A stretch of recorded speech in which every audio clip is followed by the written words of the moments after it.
ఒంటరి బాటసారి జంటగా చేరరా, కంటికి పాపవైతే రెప్పగా మారనా.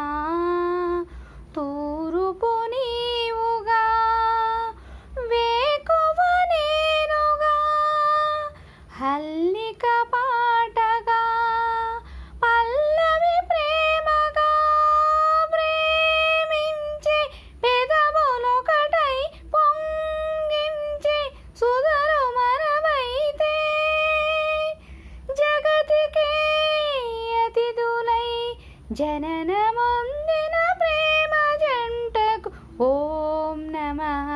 నయన శృతులకు ఓం నమః. హృదయ లయలకు ఓం.